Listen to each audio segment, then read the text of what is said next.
Magandang araw po, welcome po sa aking channel, Love9 TV. Patalasasan po, meron po ba kayong mga properties na napapabayaan or non-performing assets? Plan nyo ibenta, pero wala kayong oras sa pagbenta nito. Kung ito'y pagkakatiwala nyo po sa amin, tawag lang po kayo sa aking numero, usap po tayo, gawin ko po ng video for free. Yes, libre po, wala po kayong babayaran. Tutulungan pa namin kayong mabenta ang inyong property. Kami na po bala sa marketing, sa boosting or paid ads. Even sa tripping, hindi na po kayo mapapagod sa pag-entertain ng mga buyers. Kami na po bala sa lahat. Tawag lang po kayo.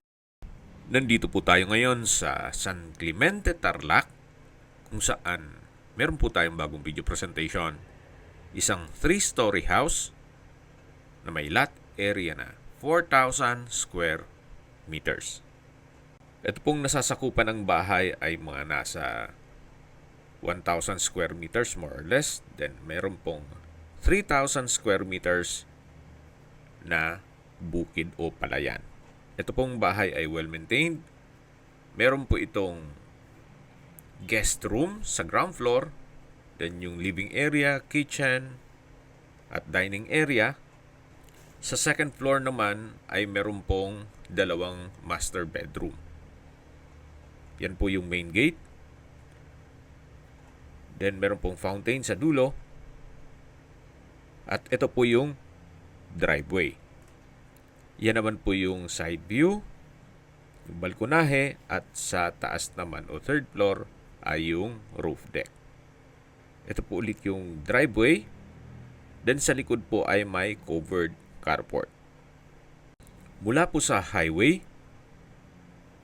mga 15 to 20 minutes drive.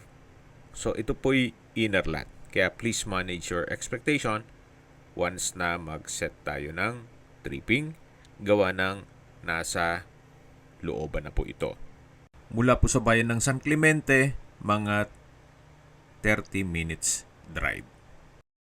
At meron din pong San Clemente Rural Health Unit. Then malapit din po ito sa Kamiling, kung saan mas kumpleto po doon gaya ng mga business establishments, public market, groceries, convenience store, remittance center, banks, schools, church at hospital.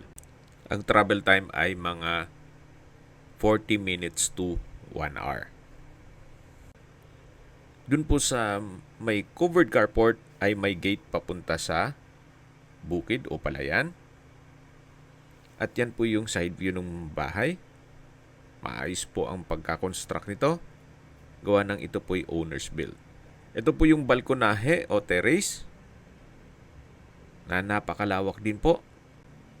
Yan po yung perimeter fence na naka-enclose dito sa bahay. Then dito naman po ay may powder room. Ayan po ulit yung balkonahe. At mula po dito ay matatanaw yung main gate. Then yung fountain. Naka-tile flooring na rin po itong balkonahe. Then may railing. At dito na po tayo sa may main door na naka-aluminum screen door. At pagpasok po natin, hallway po yan. Dito po sa kabilang side na may pintuan, ito po yung dining area. Then meron pong breakfast nook. At sa dulo naman yung formal kitchen. Naka-ceiling cove design, may pin lamps. Then naka-tile flooring. Maayos naman po ang pintura ng ceiling at wall. Then meron pong mga wall-mounted kitchen cabinet. May kitchen countertop, breakfast table, then pendant lamp, at yan po yung breakfast nook. Meron pong malaking kitchen window. At dito naman po yung guest room. Naka-solid wood door. Napakalaki po ng espasyo. May bed frame and mattress. May sliding glass windows. Naka-ceiling cove design. At maayos pa rin po ang pintura ng ceiling at wall. Meron din pong wardrobe. From floor to ceiling po yan. May customized glass windows naman. Dito, yan po yung driveway. At may sariling toilet and bath. Na maayos naman po ang toilet fixtures. Okay, labas po tayo. Dito naman po tayo sa hagdan na kung saan ito naman po yung papunta sa second floor. At nandito na po tayo.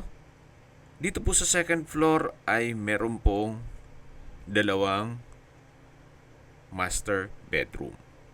Ito po yung naka-solid wood door. So, dalawa po yan.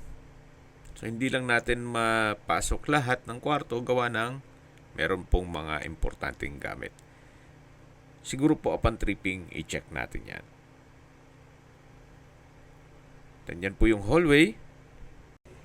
Ito po yung open below na may chandelier at may glass windows na nag-serve sa as natural sunlight. Yan naman po yung living area o salas. Then dito naman po yung entertainment room o music room na kung saan malaki din po ang espasyo nito. Meron rin pong split type aircon at glass windows. Labas na po tayo at check natin yung roof deck.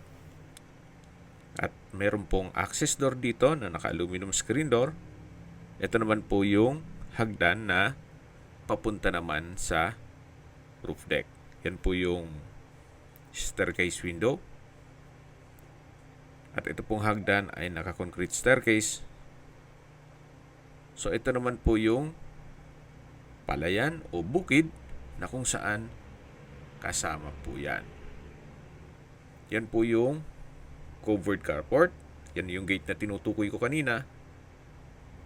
So napakalawak po. May rest house ka na, may palayan ka pa o bukid. At dito naman po sa taas ay napakalawak pa po ng spasyo. Actually, kung malaking pamilya kayo, pwede pa po itong gawa ng mga kwarto. Halos bago pa po ang bubong nito at mga steel trusses. Mula po dito sa taas, matatanaw natin yung Barangay Road. At dito naman po yung driveway. Yan po yung perimeter fence. At dun po sa dulo yung main gate. Kung hanap nyo po isang bahay bakasyunan na Tarlac area, malamang ito na po yung hinahanap nyo.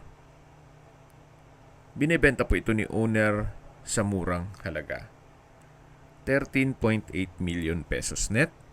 Ibig pong sabihin, si buyer na po ang sasagot sa lahat ng taxes at expenses with regard to documentation.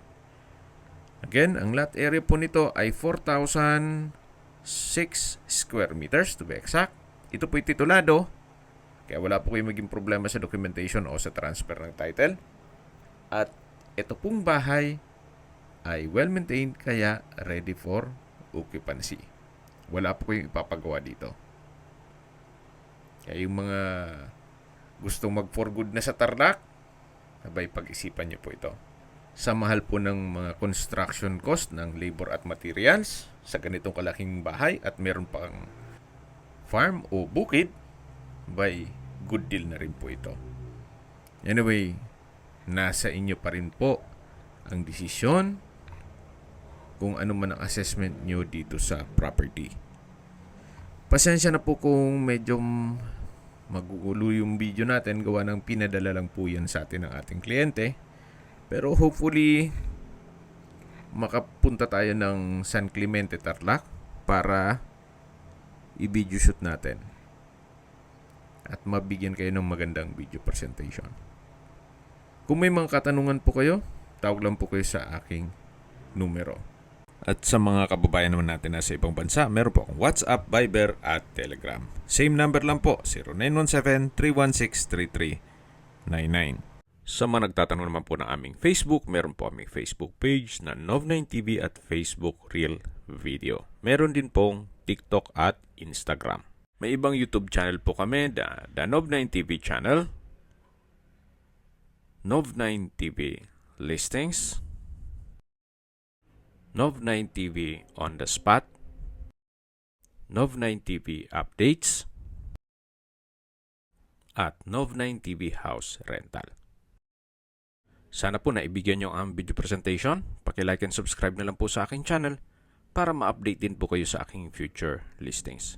Kung sakali po hanap nyo yung mas malaking sukat ng lupa, meron din po kami ibang listings na pwede nyong pagpilian. Huwag po kayong mag-atubiling tumawag sa amin.